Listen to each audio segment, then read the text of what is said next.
started. Yo world. Oh, wait. Oh, interesting. Can I just see? Hey, do I need to test that it's working? Oh, I don't think so. Okay. We trust that the sound and Well, everything works okay. So he sent something on. Oh, in chat. yeah, on the Twitch. I'm curious. World.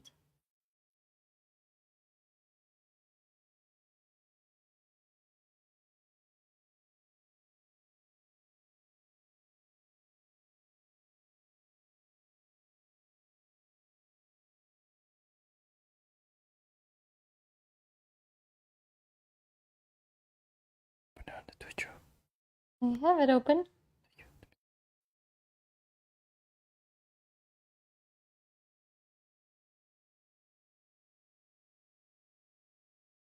Interesting. Oh, that one worked. Oh, now I got to the. Oh, I guess I can go to the. How's my phone? Wherever it is. Probably my bed. Hope so, because if not, I don't know where it is. Yes, yes. Sounds by the way. It's okay.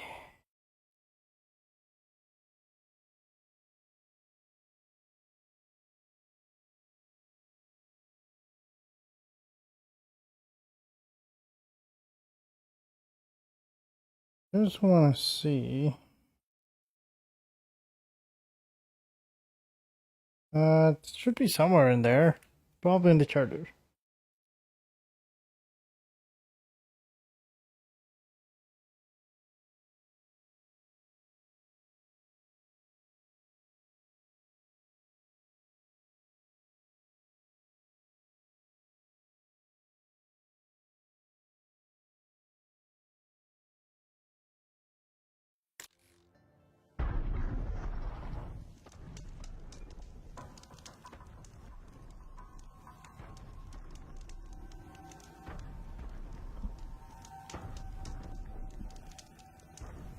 Has been my phone, please.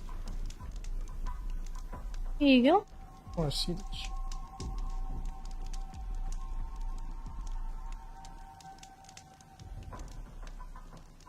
Yep.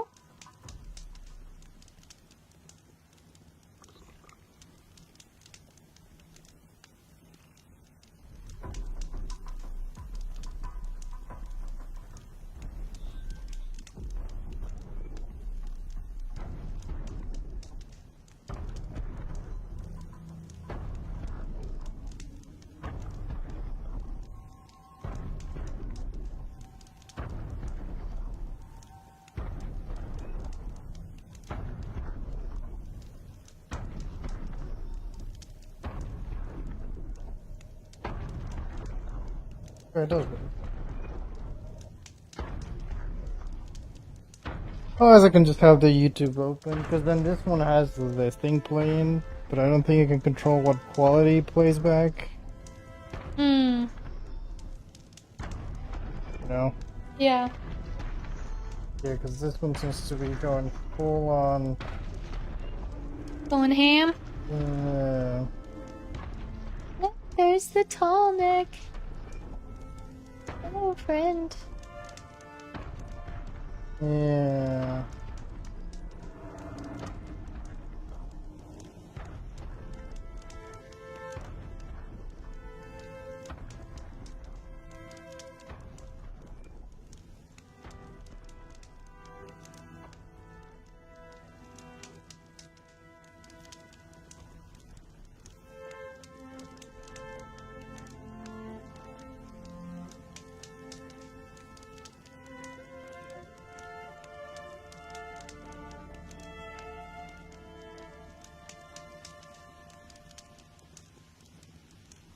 Oh, right, that works. Okay, now I'm gonna say a message. So you say something and I say something. Yes.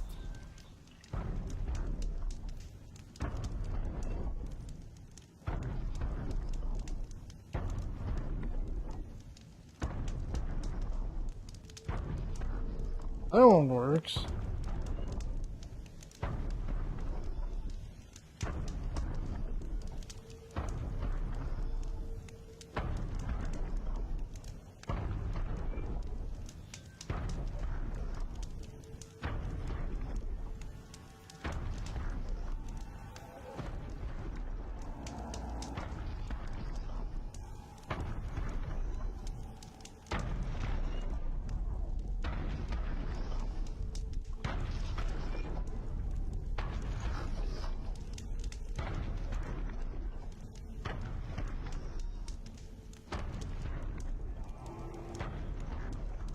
Interesting. Oh, okay. Now you say something. I thought I did, but Again. Hmm.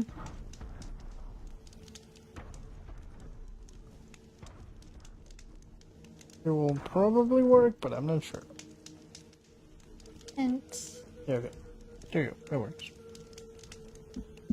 oh, so this is the master Fast. cat.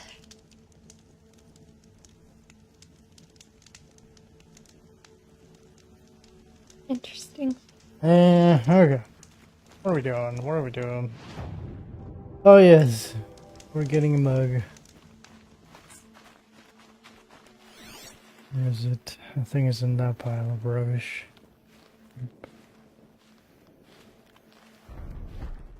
Another pile of rubbish?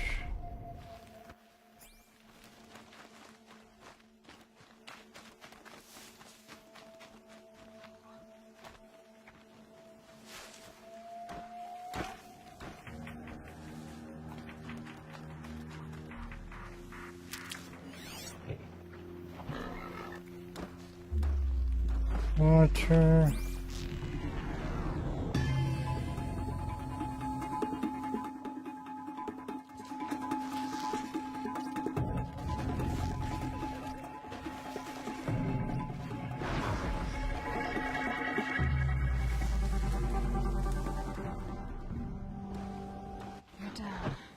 Nice.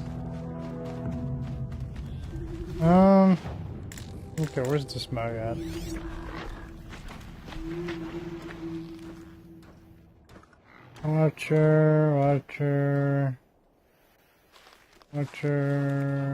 Watcher.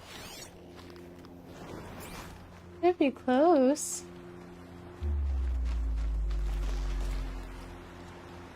Yeah, we do need fish.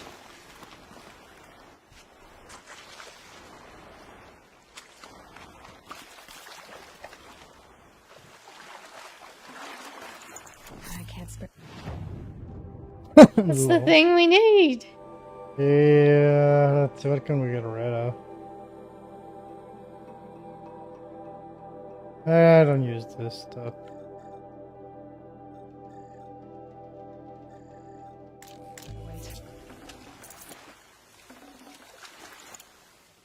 Alright.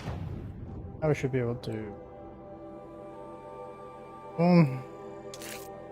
Owl skin. That's back in Banuk. Yeah, that is back there. What else do we need?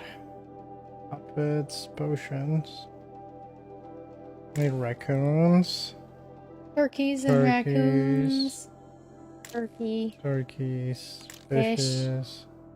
Fish and turkey. Oops. Raccoon and fish.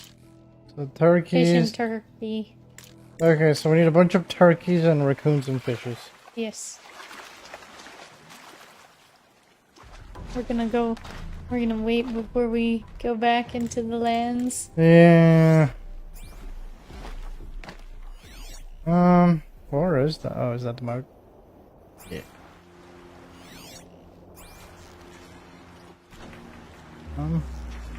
Can't see. There's lots of the fishes there. I'm being light. Is it a trollfish? It seems like it. Is it like Hiding under everything. No, like is it like inside the water? Right. Yeah. Hello. Come on. And leave.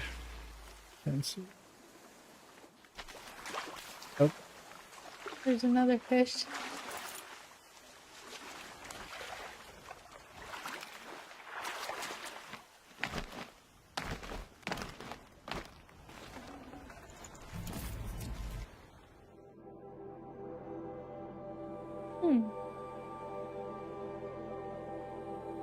looks like arches. Yeah, it says arches in the name, so I'm gonna say yes. Where? Big us live. Oh, well, I was looking at the mug itself. I was looking at the name itself. Yes. Very fast travel.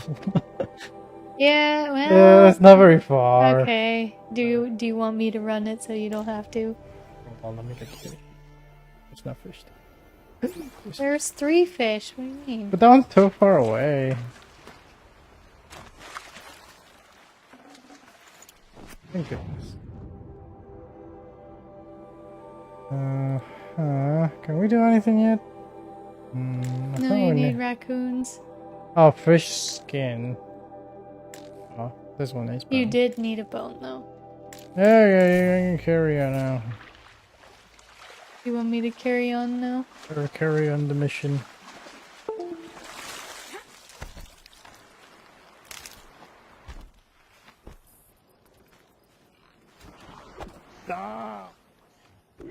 We can both fight for control. I mean, you said you wanted me to carry on. Yeah, you can carry on. That's okay. Go ahead. No, I'm Yeah. not fighting. Okay, but it's PC fun. stuff. No, Fine. I'm gonna Do get it. myself killed. Do it. Do it. Do it now. You can do it now. Oh, we did that vantage point. Apparently not. Oh, there's a collectible somewhere here. Keep quiet now.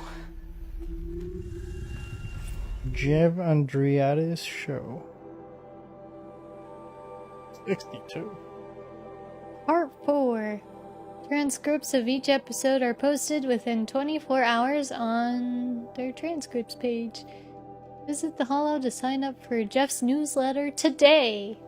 And we're back. Hello, ladies and gentlemen. You're listening to the Jeff Andriades Show, brought to you, of course, by the Rational Capitalist Sickcast Network. And you know what? Let's jump right into this. There is this trend of young people who are immigrating to China, of all places, for work. They're choosing to work in China's factories as manual labor. There's this article today posted on Cafe and Tell, one of these cultural trend fluff pieces used by immigration to China by American citizens has doubled since 2050. Now, why is that? Well, Cafe and Tell would have you believe that corporate sovereignty, the left's current favorite boogeyman, and increased automation have limited their opportunities here in America. Folks, I don't have to tell the world's smartest radio audience, but that is absurd. Do you know what's limited these young people's opportunities? Poor decision making. Nothing else. Right now, at this very moment in history, the best instruction in the history of education is available to anyone who has the nuts to apply for a modest loan. But no, these infants, these spoiled, better back winners with their totally inherited, totally unexamined prejudice against the amazing work being done by corporations around the globe, and in this country specifically, they say, oh no, I won't go to a corporate school. I don't want to go learn something useful from someone successful. I want to move to Vancouver. I want to major in Bash Core Studies from stoned out of my mind on Snake University.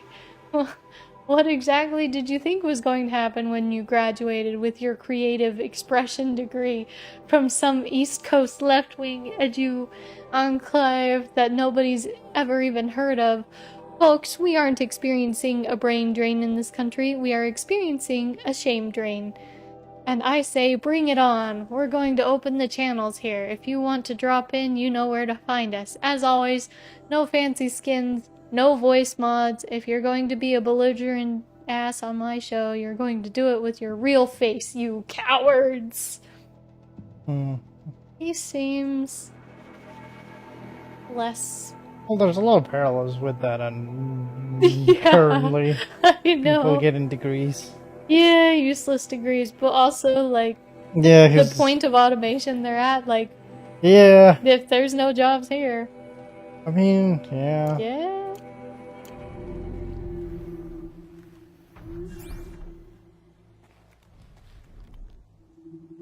I mean, if you think about it, automation for the most part can do the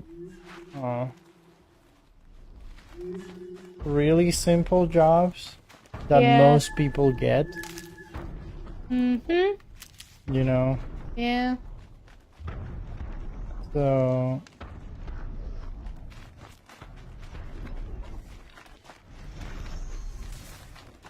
It Tallneck. is a rough spot to be in, you know? Yeah. Like, eventually, like, the quote-unquote smart jobs that you can do now will eventually become the jobs that can be automated. Right. And then, you know, people's gonna have to start learning new things to do Right. that the machines can't do quite yet. But there's always gonna be probably something that the machines can't quite do. You know? Yeah. And if there isn't, then I don't know how the world is gonna work. Because I guess people would just live and do nothing. Do whatever they want, but then who's paying for that? I'd have to ditch something. Yeah. You would have to, like, completely change how society works for that to work, because for something like that to work, you can't have, like, I feel like, that way of it working where it's like, who's gonna pay for that, you know? Because at that point it's just not a lot of people paying for anything, you know? Yeah. So it is kind of a weird dilemma. We aren't there yet, but Yeah. we're slowly getting there, you Creeping know? our way there. What? She grabbed that. Grab that.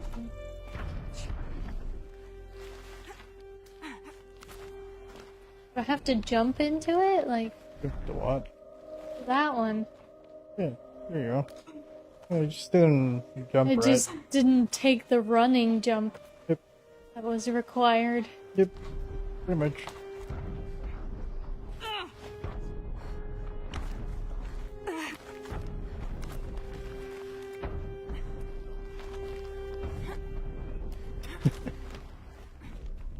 Okay.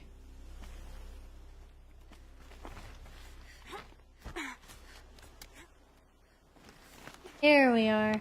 Here. I can look into the past. My focus. Oh.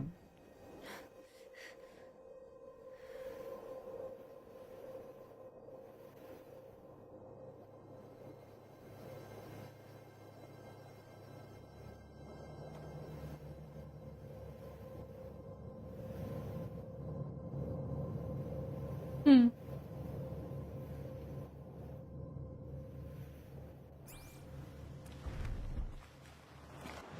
Alright. To the mug. They're shameful. What? We're not reading the story. That's day 4. We're looking for It's day number 2. 2, yeah, that was Oh, two. I thought that was... Sorry. Yeah. Okay. Hi, Ma. Looking back, it's almost comical how much I detest Wyatt. I hated everything about him. His lumpy face, his bad skin, his always calm voice, his out-of-style suits, and especially his stupid cowboy name. I don't care how badly you want to assimilate, there's never any excuse for naming your kid after a gunfighter. I couldn't believe you would replace my Baba, a decorated combat flyer, with a corporate drone, so I made it as hard for you as I could. I was beyond cruel. I accused you to your face of only being interested in Wyatt for his money, called you, my own mother, a gold digger, and worse, refused to attend the wedding, then got myself arrested the night before, just to cinch the point. It took me years to understand the obvious. Of course you married him for his money, for my sake, not yours. Before Wyatt, the job you were working didn't even cover food and rent. When you didn't get overtime, we slipped deeper in debt or went hungry. You literally couldn't afford to spend time at home, let alone pay for childcare or rent a nanny bot. Meanwhile, your son was out of control, a truant and a thief, not even out of junior high, and already a drug addict.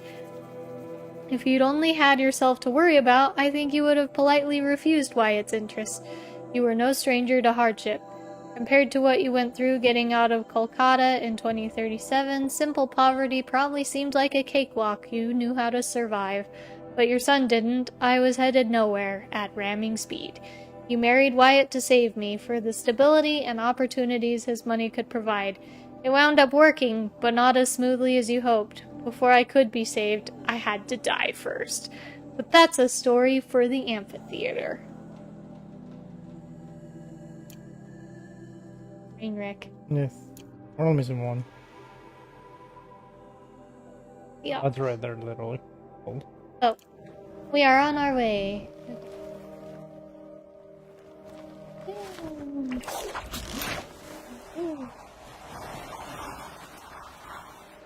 I feel like once we get everything else, the story's gonna go by real fast. Probably. Might regret this. Marker, go.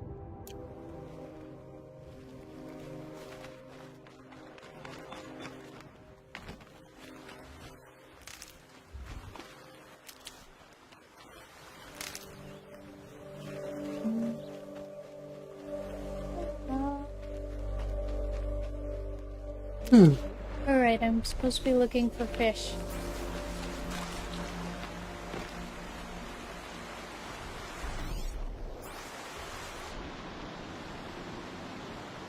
I don't know where it is. Can I tag it? Oh, Yes. thank goodness. Oh.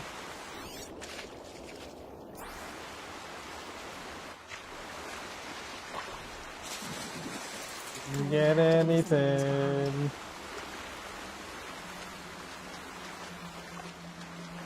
You could get rid of some of the meat. Do we use it for anything? Maybe we do. I don't know. I don't know.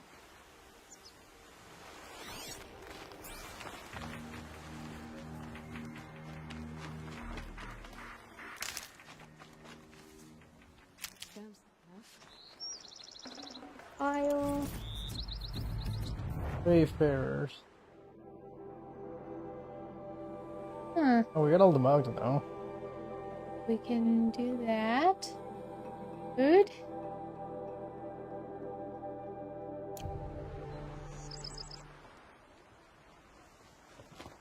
Large. We don't need any boars, right? I think so.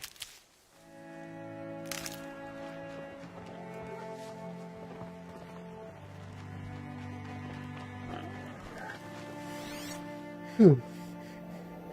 Nearby fishies.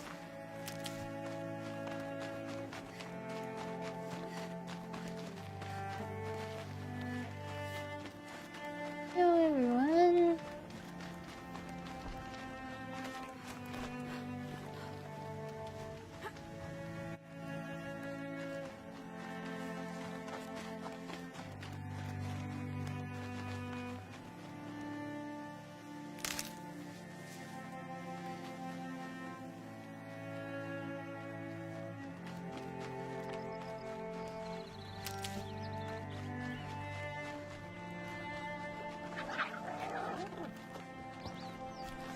Raccoon!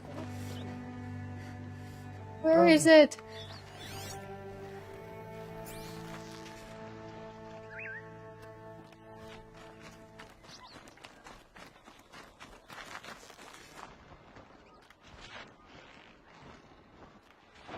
Oh my goodness.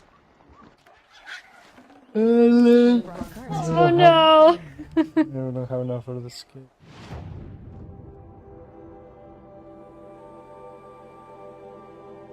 Maybe we should get rid of some of the meat? Yeah, I think we have way too much meat.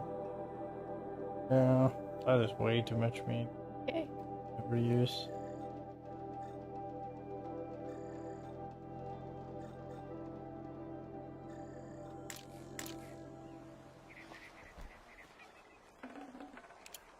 Alright. So, do you want forge fire or potions? Potions, probably? Yeah, probably. No more upgrades. Only more raccoons. Yes.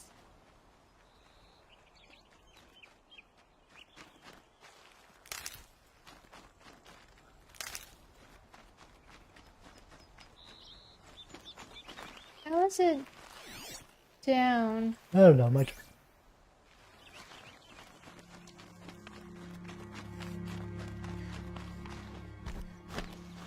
Is there a cave somewhere?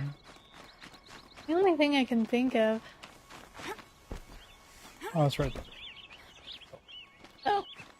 Looks everywhere but where it is. Good.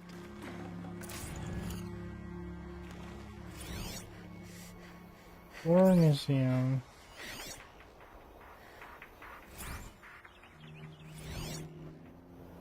Hmm.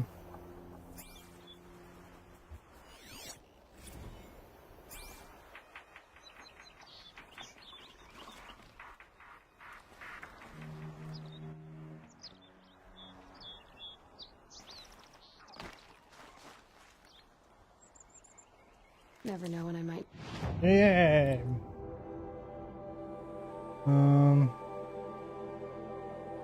Now we can read all of them. Story time. Alright. Hi, Ma. Like me, Star was a problem kid, but he wasn't really smart enough to get into trouble on his own. I didn't tell him my real motivations, just made breaking into the museum and vandalizing it sound like a fun thing to do high on Duster. I was only 13, but my combined interest in tech and drugs had already acquainted me with the basics of hacking security systems. I used a jammer to bypass a window alarm, and then I got to work. I toppled holo exhibits, smashed dioramas, yanked display panels off the walls, and smashed those too. I forgot all about Star until he yelped about flying glass. He was just standing there holding his cheek, staring at me with big scared eyes, whining about how this was crazy and I was going to get us arrested. He was right about the arrest. Getting caught was part of my plan, but wrong about the crazy. My one-boy orgy of destruction wasn't some kind of drug-soaked psychotic frenzy. It was a calculated attack. Not on the museum, on Wyatt. He'd started dating Wyatt a few weeks before, and I didn't like him. I wanted him gone. When you had him over for dinner, one of the many boring things he droned on about was how he served on the board of the museum and oversaw its technology purchases. Anyway, as I was saying, Star was right to think we were going to get arrested. It went down quick. Star began screaming about how he was burning all over, and next thing I knew, I was face down in a mound of expanding foam. The police bots never even warned us. Compared to Star, I got off easy. I've never been on the business end of a microwave gun, but they say it hurts like hell. I was still picking bits of that foam out of my hair a week later, though. Fires and damages came to 18 months of basic income, so it wasn't just shame that my actions brought down on the family, but financial catastrophe too. Which is why the plan backfired. I didn't push Wyatt away. I handed him a golden opportunity. He stepped in and paid the bill, and it was only another month or two before you got engaged. It's weird, but lately I've been dreaming about that night. I keep seeing that first projector I toppled, watching that hologram of a pioneer woman slew sideways and spin to the floor like a bowling pin as the emitter crashed over. A zap and a flicker, and she was gone. History, shorting out. Kind of like now. I wonder if anyone will survive to build museums about us. Alright, the house and the hill. Ma, I can't believe I just stumbled across this place. I remembered your injury, of course. I just forgot that it happened all the way out here. This was before Wyatt, obviously, when things were really hard for us. I was 12 or 13, already smoking Duster every day, and you were working all the time. Stuck on the job you convinced Metallurgic to give you after they stiffed us on the death settlement. Must have been terrible servicing mining robots and dig tunnels for 1.5 basic, but it's how you kept us fed. When the lifter injured you, the foreman said it was your fault, said the telemetry showed human error, yours. When you told me that the telemetry had been cooked, I didn't believe you. I blamed you for your injury, same as the company. What a great kid I was. I didn't understand the situation at all. Denial of comp was a financial death blow. We were days from living on the street, which is why you pushed your grievance up the ladder, up and up, until you finally wound up in Wyatt's office. He ordered an investigation, which was the right thing to do, though I've always wondered just how dispassionate His decision was, the investigation proved the telemetry had been tampered with and validated your claim, and the implants and cybernetics fixed you up good as new. By all appearances, it looked like everything that had gotten broken had been fixed. Well, another 6 months and you and Wyatt started seeing each other, so before long even our poverty was fixed. What we didn't know, of course, that you'd been poisoned. Luber 6 exposure from the solvents you used to keep robot joints clear. We were still years away from knowing the long-term effects, but the damage was done. You doomed yourself working a shitty job to keep me fed and clothed, and I can't even remember a single time I thanked you for it. Screw this place.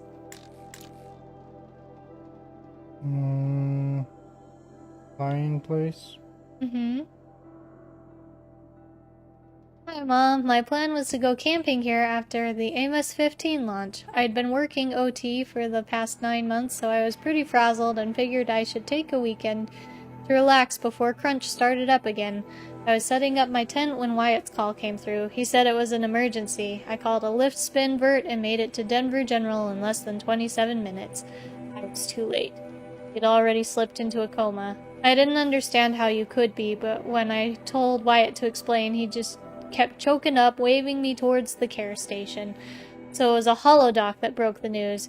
How you'd been diagnosed a year earlier, the adverse reactions to gene therapy and polymer vascular replacements, the 6 months of mobile dialysis.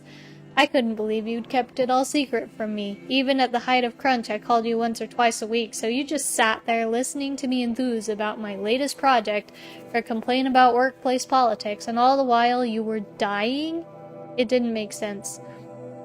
I marched back to Wyatt, cornered him, and demanded that he explained. He said you hadn't want to distract me, that I was doing important work and needed to focus. You know, as though the latest Amos launch and the palladium and rhodium it'd bring back to Earth mattered more than the Ma who was already here. Wyatt kept saying how proud you were of me. He even parroted that onwards and upwards phrase of yours. He said I should get back to work, that's what you would have wanted, that he'd stay at the hospital and keep me informed. I didn't go back to work. I called in. It took arguing my way past 2 supervisors, a labyrinthine automated HR menu, a human resources AI, and an anal defensive benefits executive to activate my personal leave. But I did it. And then I sat at your bedside for the next 7 days. I kept thinking of the hospital after my OD at the amphitheater. Kept thinking that if you came out of the coma, I wanted my face to be the first thing you saw. On the 8th day, they pronounced you dead. After the funeral, I went back to work, but I wasn't really there. I kept telling myself to focus, that it was okay to be there. It was what you would have wanted after all, onwards and upwards, but my work fell behind when my supervisor called me in for an emergency review. I told myself to play it cool, accept the criticism, and promise to do better. It didn't go like that. I snapped and shouted at him and then broke down sobbing uncontrollably. 2 minutes and 3 sec drones later, and I was standing outside the Pharaoh building, blinking in the sunshine, straightening my bunched up clothes. An alert on my focus indicated that I should go home for the day, then report for a disciplinary review on Monday. But I didn't go home. Another idea had risen up in my mind, already fully formed. I guess I'd already been thinking of doing it for a while. I took a lift spin to Pioneer Park. 10 minutes of asking around and a truth test to show I wasn't a cop was all it took to make a connection. I went home with the drugs, started using, and didn't stop. Duster, snake, skydive, overcast, no razor wing at least. I didn't take calls, didn't show up for the disciplinary review on Monday morning. Brent stopped by and hammered the door until I answered it. When he saw what was happening, he staged a one-man intervention. I agreed to go into treatment, but I didn't harbor any illusions. Use of personal leave was bad, but use of psych SA leave? Career suicide. Sure, they couldn't legally fire me for it, but I'd been around FAS long enough to know they'd find a way. My career was over. I thought I was at rock bottom, but I was wrong. Of course, I still had a long way to fall. Interesting. What is this one?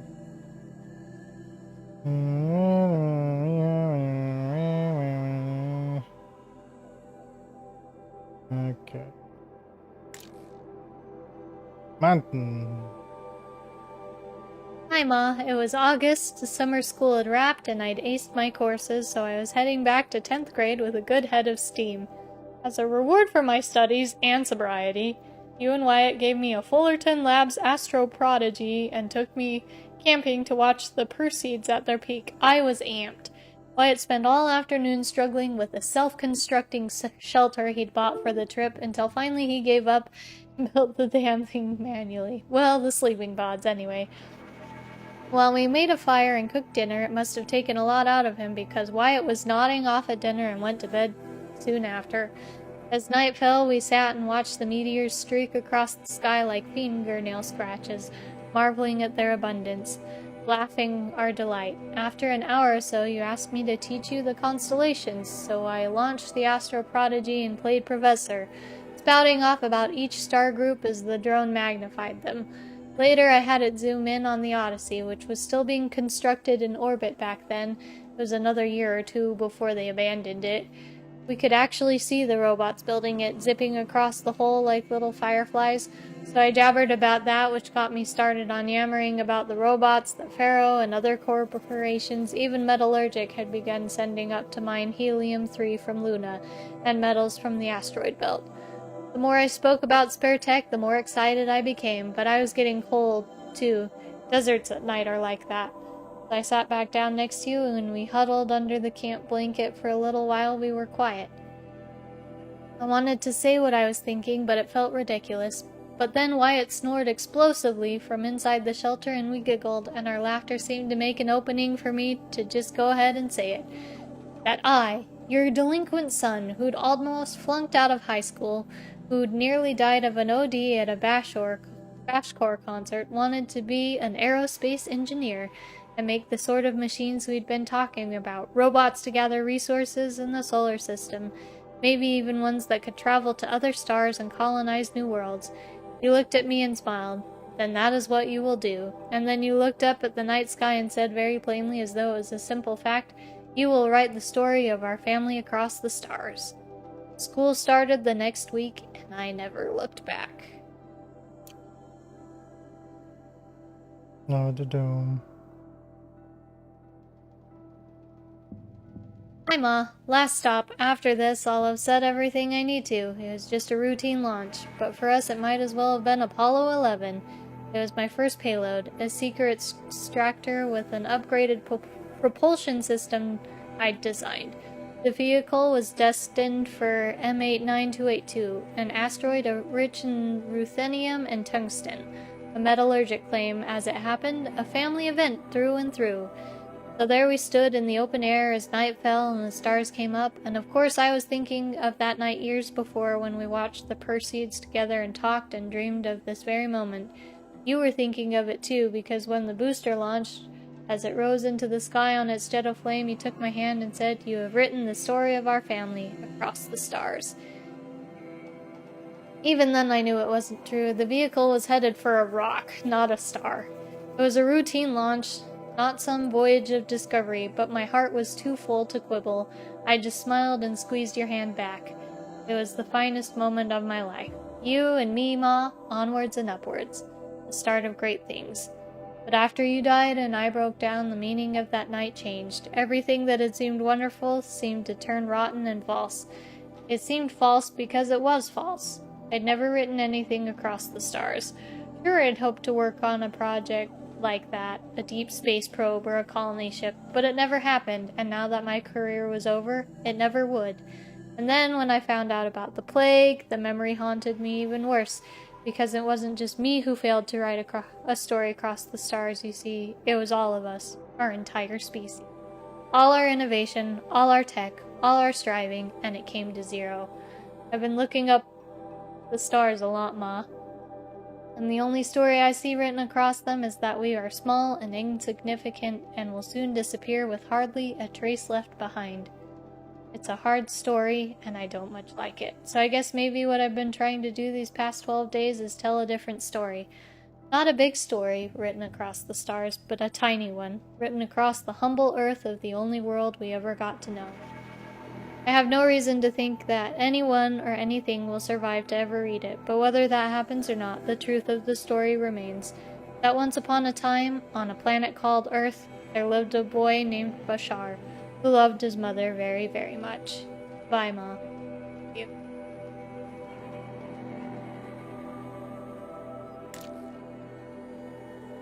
Balloons. Balloons. Like how?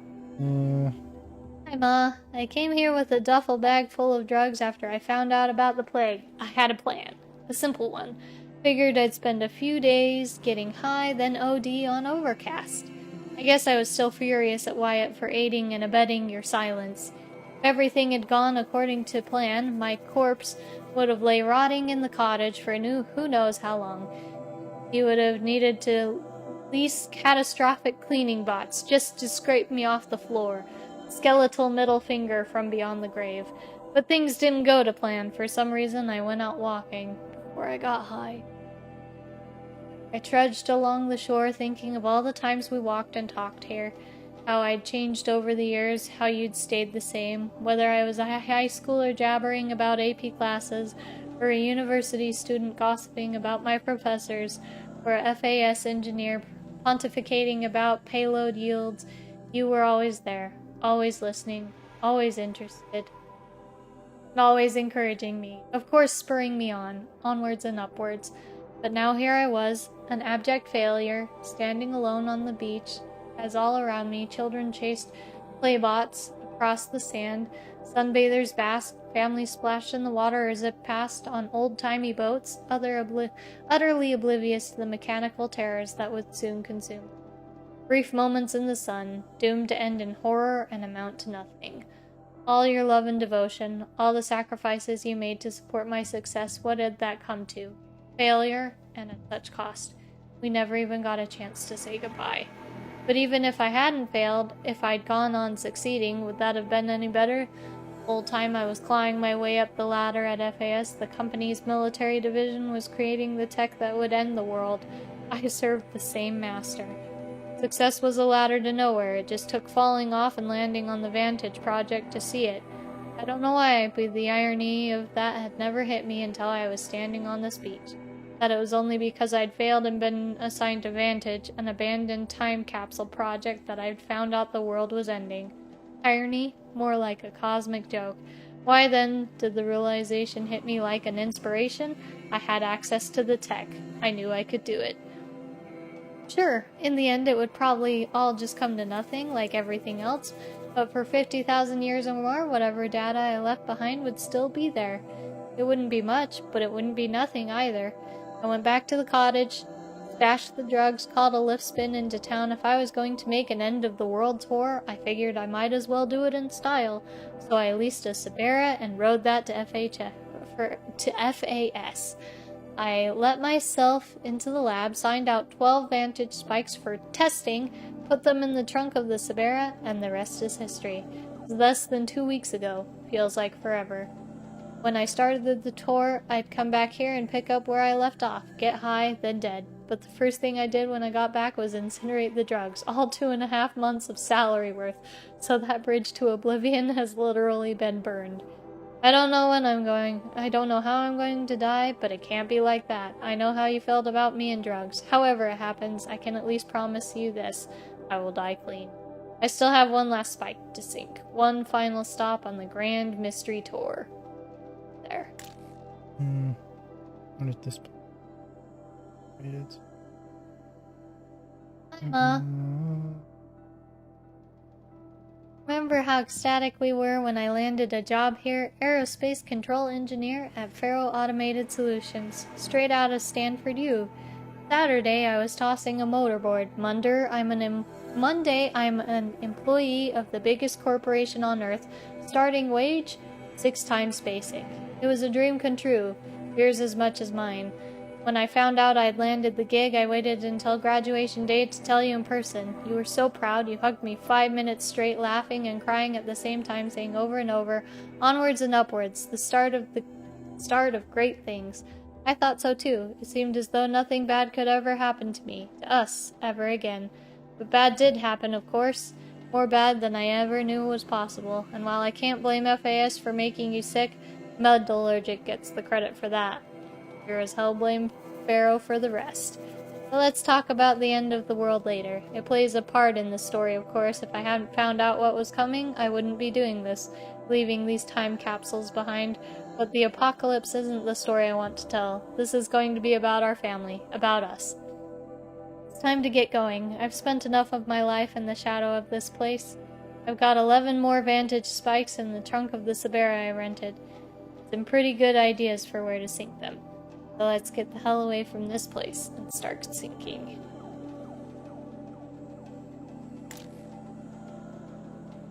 What is this one? Mountain that fell. Was this the one where his office was? Oh, maybe. Hi,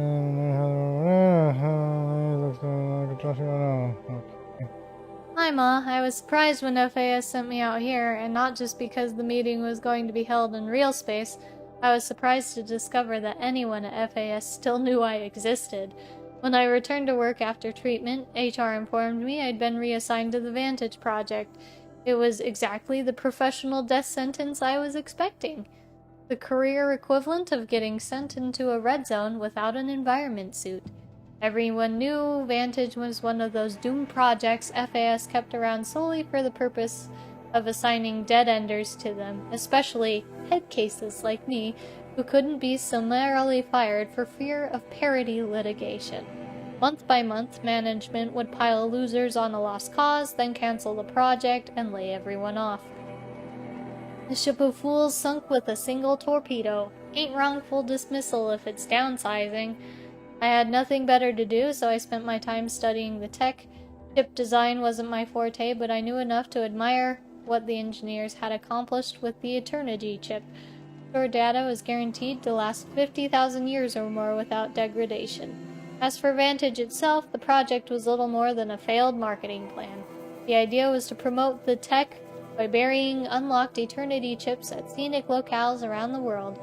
Public domain time capsules where enthusiasts could cache date-locked data. The project got as far as developing the spikes, portable drill applicators, to sink the chips, then stalled when grass heckle encapsulates came on the market and stole Eternity's thunder. Anyway, I'd been at Vantage 3 weeks when FAS unexpectedly sent me out here for a real space meeting. Me, a dead-ender working a doomed project, dispatched to a high-security FAS R&D site inside Kings Peak. It didn't make sense. Security put me in a small conference room and told me to wait. It was downright claustrophobic. Dim lights, bad ventilation, more like an interrogation room from one of those 90s cop vids. But what really got my attention was the noises coming through the walls, the non-stop bang and clatter of construction bots building something deep in the mountain. Something big. The door opened and some... Doofs wearing FAS badges file in. I recognized one of them, Brad Andek, a military division replications engineer I met when I first joined the company, but I don't think he recognized me. He stayed at the back of the room the whole time, looking distraught. I was about to ask what the hell was going on when a woman wearing a hijab walked in. She didn't introduce herself, but she didn't have to. It was Samina Ebaji, former lead archivist of the Odyssey, architect of the entire Homer project. Not a global celebrity by any means, but if you grew up following the Odyssey project like I did, you knew her on sight. Abaji sat down and started asking extremely precise questions about the upper range tolerances of Eternity chips. Then she asked me to speculate about the feasibility of various upgrade paths. The interview lasted maybe 10 minutes, whereupon she thanked me for my time and left. Everyone else filed out after her. Security came for me a few minutes later and escorted me to my vert. The whole way back to FAS, I kept trying to figure out what had just happened. What was Samina Abaji doing at a classified Pharaoh R&D site, asking me questions about Eternity tech? It didn't add up.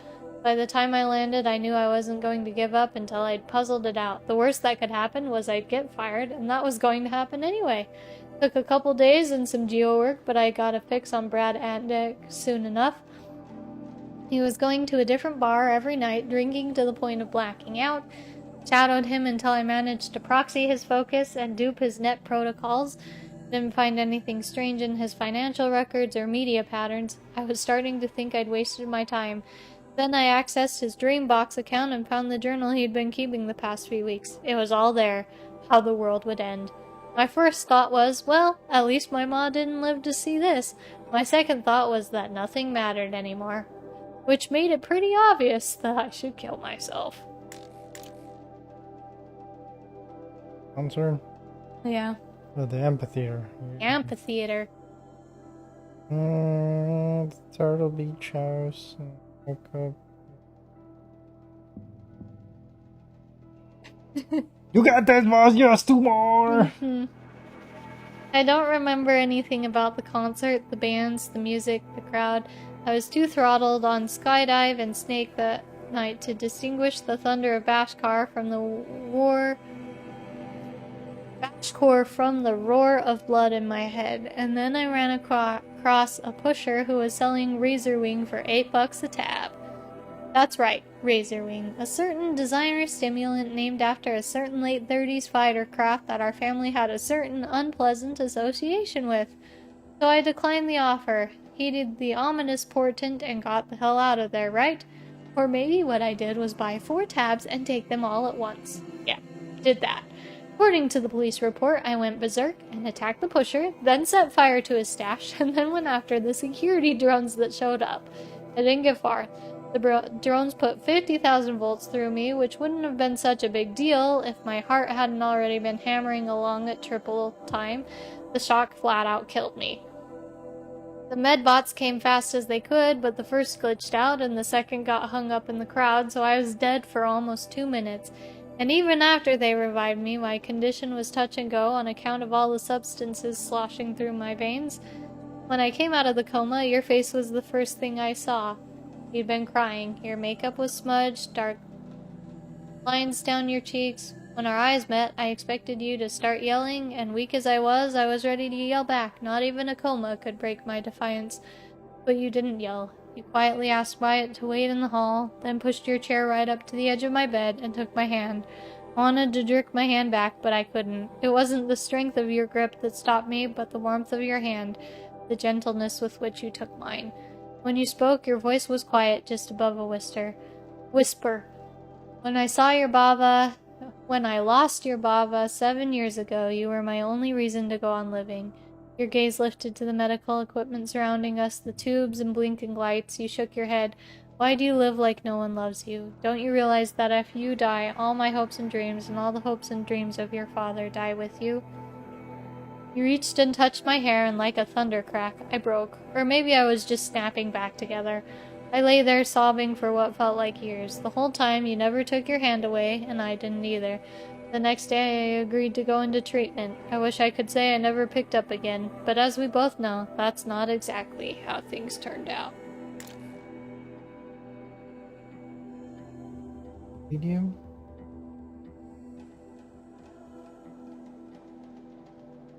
Hi, Ma. So this would have been late May or early June. I was only a week or 2 out of rehab, still feeling pretty raw, pretty jangly about sober life. He'd already gone toe-to-toe with Mr. Gibson, that jerk principal who tried to block my readmission. I was looking at 8 weeks of summer school to make up for all the courses I'd flunked, but I didn't mind. Without drugs, I didn't really know what to do with myself, so I welcomed the structure. The metallurgists were playing the Wayfarers, and as usual, Wyatt had box tickets. But this was the first time I'd agreed to go. Hell, it was probably the first time I'd ever agreed to do anything as a family. In retrospect, I'm surprised Wyatt was willing to bring his hellion stepsons to a public event so soon. I'd seen teams slug it out on Hollow before, of course, but seeing it in the real was a whole other thing. The size of the machines, their speed, the way they bashed each other to pieces, it was intense. All at once, my fascination with tech, which had kind of faded as I'd sunk into the drugs, came roaring back. When Homie Raman, the team's chief engineer, stopped by the box at halftime, I was all over him, blasting him with questions like a one-boy press conference. Looking back, it wouldn't surprise me if you took me to that game hoping to get me excited about tech before I headed into summer school. Or was it that you wanted me to catch a glimpse of corporate privilege? It was always your dream that I'd end up in engineering or business. Well, there was plenty of engineering on display when Connor 12 soared with an 18-meter rocket jump, and plenty of VPs and even C-levels in the box with us when we cleared the goal. Yeah, it was a setup. You know what you were doing. Always do. Oh. Jeez.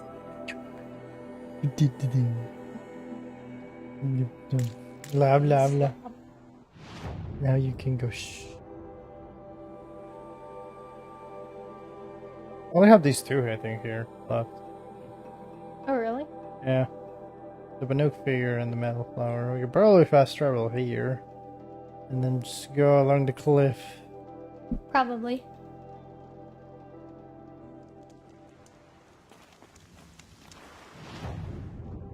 The other way.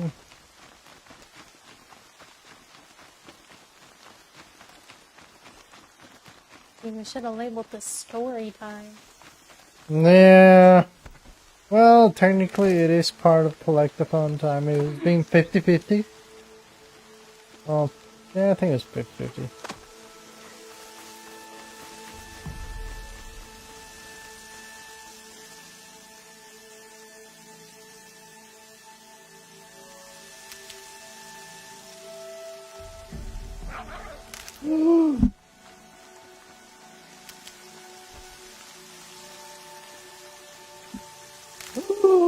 This.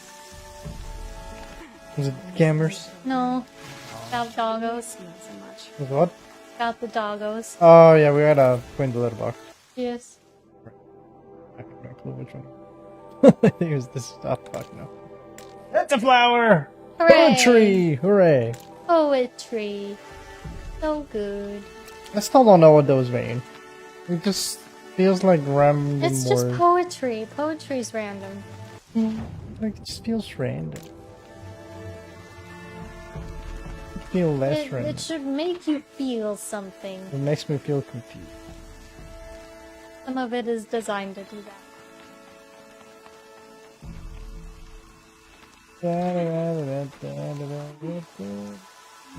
Ah, pacha, pacha, pacha. We gotta get all the way up there, huh? Sorry, I got you. Totally how the developers intended this to work. Laugh if you get all the way up and then they're like, nope. Oh, I mean, clearly the slope of this. Oh. I think I should turn around. I think I will die if I fall. Yeah.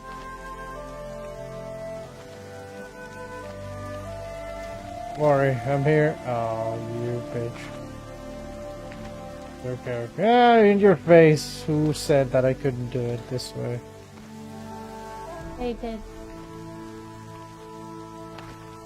In your face. Yes. Just like they intended it. Oh, I'm honestly not sure what they intended with. Are you ready for more story time? Only 6? I'm really sure. I've been reading them. Yeah, but they're not in order. We have no clue what's happening here.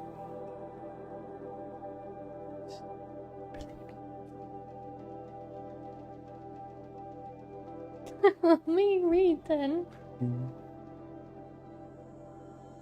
Look at this.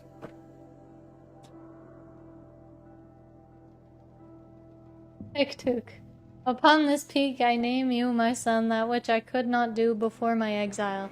Signac, chieftain of my Werek, thought your blood was his, but the truth was clear as the color of the sky, painted in your eyes and mine. As I wander alone in this foreign land, it is not Signac's death that wounds me, nor the memory of Ili, your mother, nor even the loss of Snow Yitbanur, my home, but instead of the silence that lay between us, who should have been father and son. I paint my mark here for you, and leave you this offering, though it will never touch the warmth of your... Hektuk, as the months of my exile turn to years, I have thought long on what kept me from claiming you.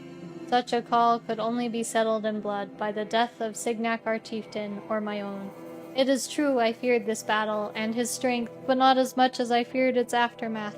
The eyes of Illy, your mother, distant and dead as they beheld the corpse of her mate. This I could not bear, and so I remained silent, ashamed.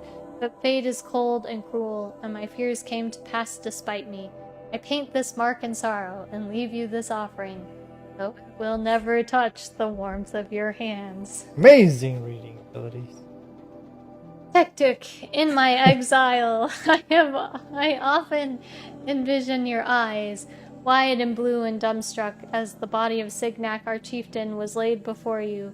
Though Rarak saw how I looked at his mate, Illy, your mother, to them my guilt was as plain and sharp as the crack of spring ice, and they stripped me bare and left me to die on the glacier. The warmth of life departed me, but not the bitter will to hunt, to strive, to survive. Perhaps to prove I needed no one, least of all those who wronged me. I am only at peace when I paint my marks and craft these offerings to you, though they will never touch the warmth of your hands. Tectic, there is much I would confess to you, but one thing I cannot. I did not kill Signac, our chieftain, who claimed to be your father. That night I was alone in my tent, drunk with cold wine, dreaming, as I always did, of Illy, your mother, and her sunset smile. You will never hear my testament, and my offering will never touch the warmth of your hands. But I paint my mark in the light of truth. I know what I am guilty of, and what I am not. I hope against hope that in your heart you know the same.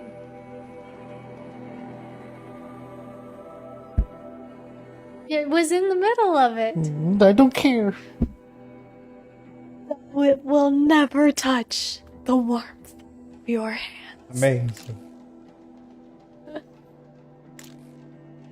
Read this one right.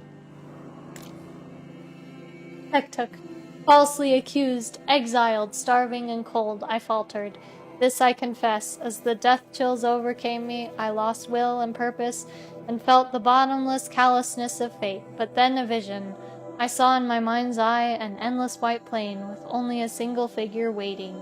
It was you, and I knew, in death, if not in life, I would see you again. When the chills faded, I rose with new hope. I paint my mark here for you, in anticipation of our meeting, and leave you this offering, though it will never touch the warmth of your hands. Nice. Tuk-tuk, it is only because you will never read these glyphs that I can write them. After a lifetime of longing, I spent only a single night with Illy, your mother, a memory that I cherished, but she reviled, a burning coal of guilt she carried in her belly. And so I wonder, was her guilt laid bare the night Signac, our chieftain, was killed? Did he discover the truth? Was she forced to defend herself? If only I had been there to stand between them, to actually strike the blow I was punished for. At least then I would have been her champion, and the father you deserved. For a single moment I paint this mark with eternal regret, and leave you this offering, though it will never touch the warmth of your hands. 10 out of 10. Are you satisfied with your care? Yep. Amazing. I think we got everything. Well, everything here. Oh, everything on that side? Yeah, The map? we're still missing, I think, flowers. Yes. We're missing 3 flowers. And they're all in the middle. Good job. Well, we can go here. Get the stupid 2 flowers. And I don't know where the last one is. 1, 2. Do you see another flower?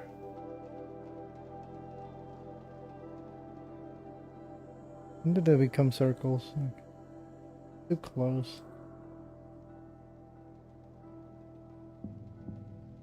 I don't see any circles, do you? Because we went, yeah, we got everything up here and around here.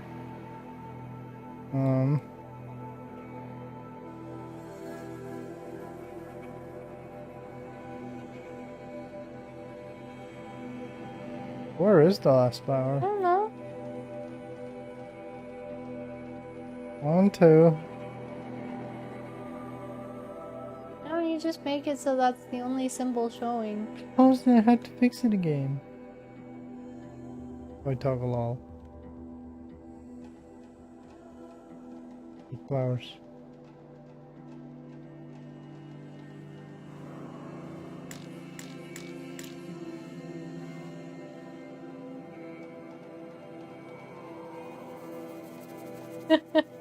Otherwise, they're only Maybe it only shows up when you get when they those. get, yeah, maybe. Because yeah, I only see those two. And there's 3 missing, right? Yeah? What's there?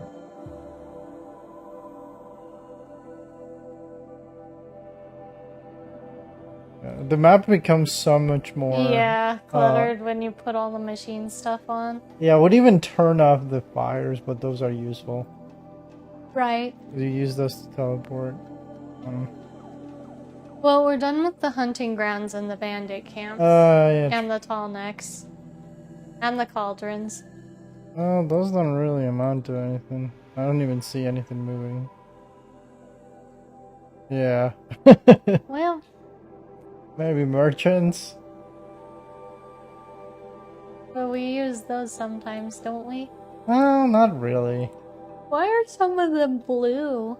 I thought of the special ones from the... Oh, right. Yeah, so let's travel here and then we'll go here. We'll get 2 flowers, then we'll go and then we go do the box and eat. Sounds good.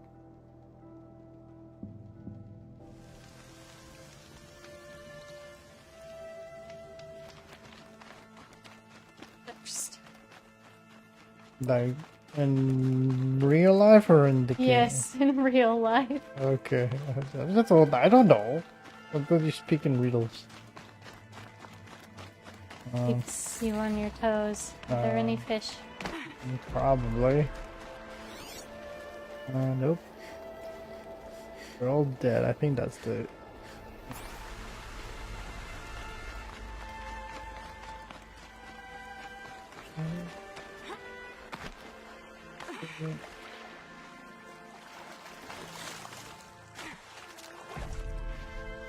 Flower!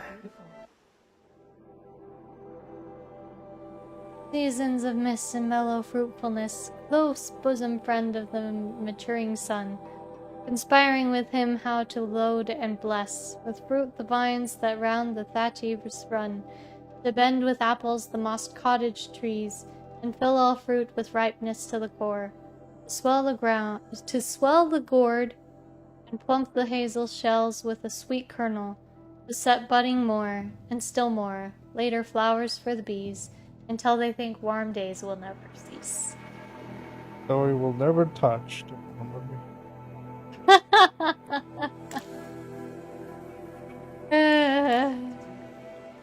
Wait, so we're missing the first flower. Oh, we are? But that's what it says. It was the first and the middle one. It's somewhere here? Don't know. Did we glitched again? Wait, go down. Like all the way to the end. Oh, at the bottom. Somewhere in there. No. That's just one of the tentacle boys.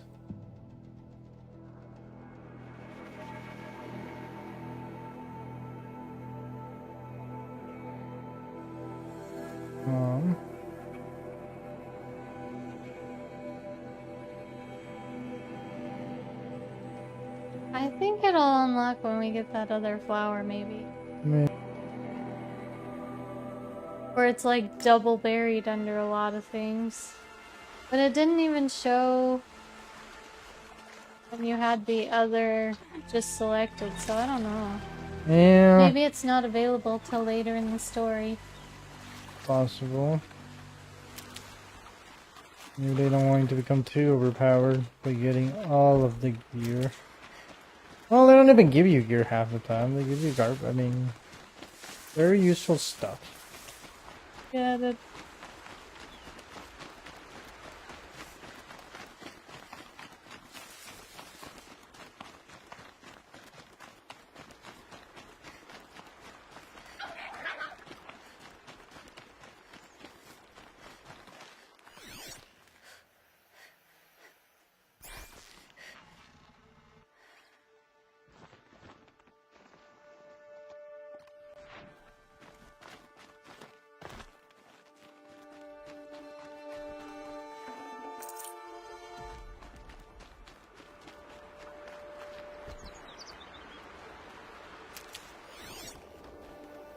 Those are- Ooh.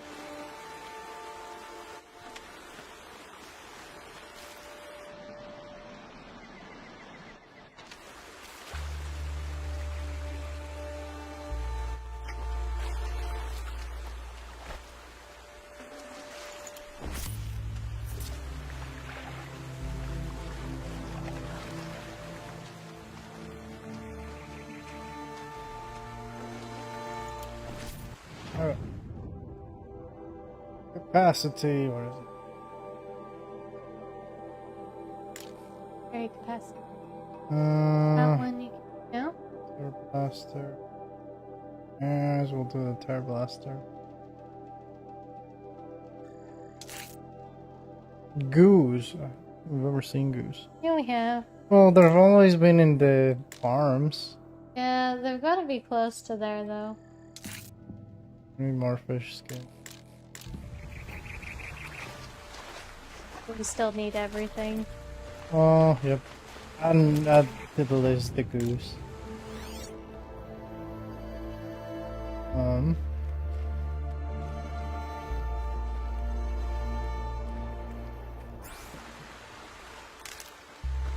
Saving these for the trail.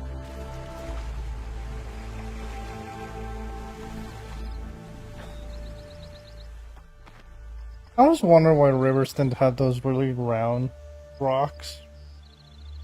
Because they wear them down over time. Roundly? Yeah, Interesting. they rotate sometimes.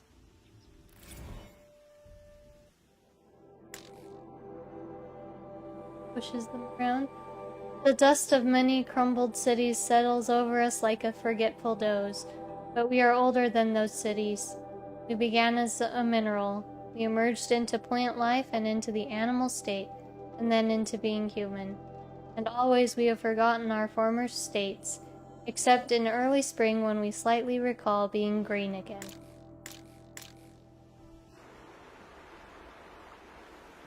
So we'll never touch the worm with your hands. That's that. Is that how everything needs to end now? Yep. The thing is here.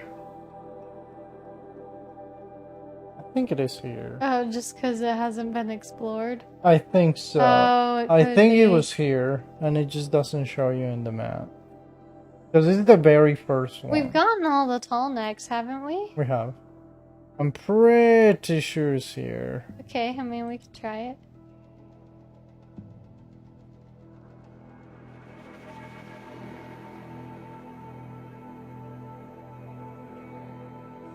Mm-mm-mm.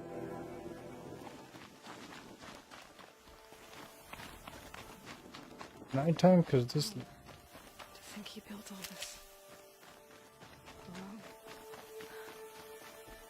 So many memories. With no home. Lost. There's nothing for it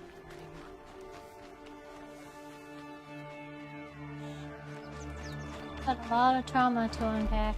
Yep.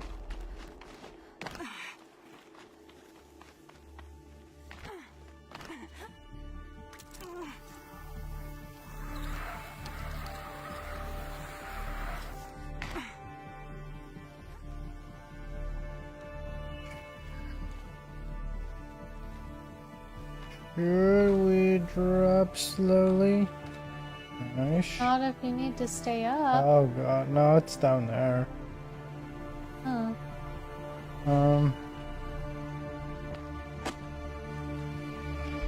I'll figure out a way down.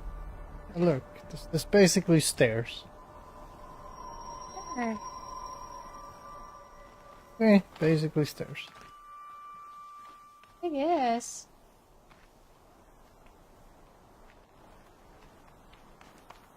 Stairs.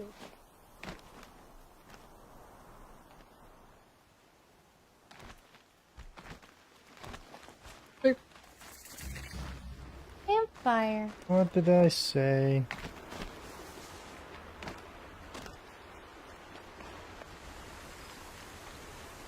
I'll find a use for you.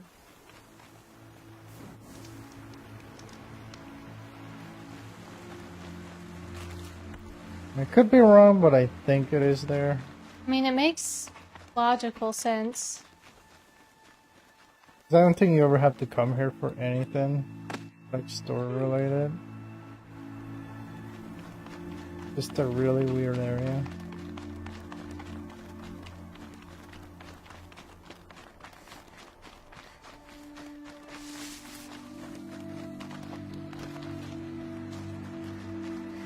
There was a sawtooth here, but I don't remember.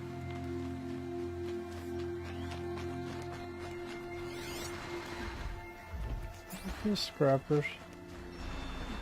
These for the trail.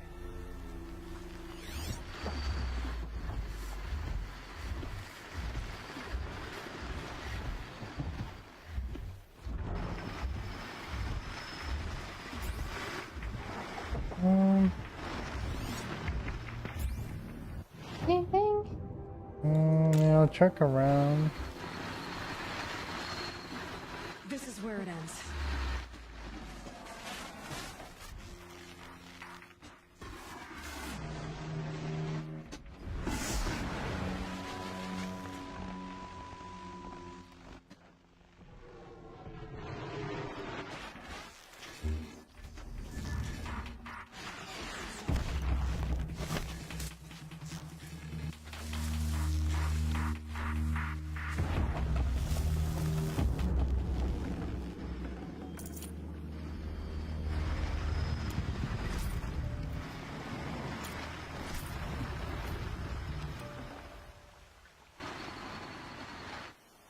I didn't see anything, do you?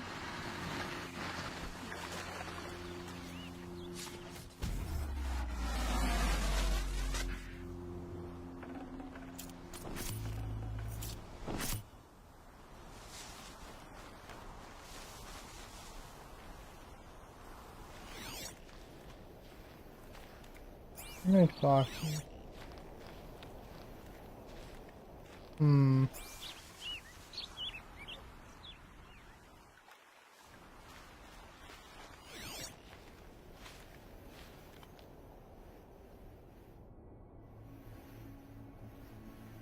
Let's see it. Turkey! I don't think I can get it all the way back there. Probably not. I thought it was here. There was something here, I think. I mean, I don't know. Maybe I'm remembering wrong.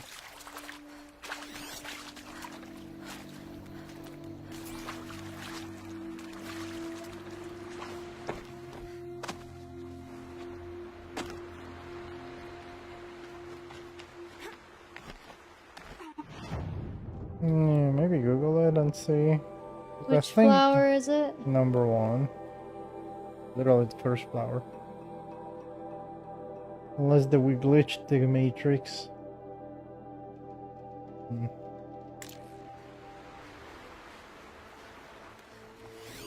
I thought it was there, but clearly not.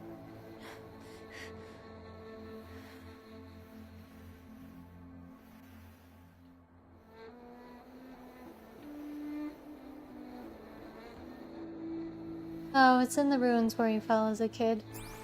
Really? There? Oh, it's like very transparent. Oh, okay. Because it's under. Very. At it. Okay, we'll get that next time. That's good. To the box! Who's? To the box first. Alright, everyone. Thanks for joining us. Yes.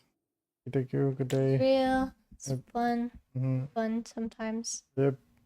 Catch you next time, whenever that is. Yep. Good day, everybody.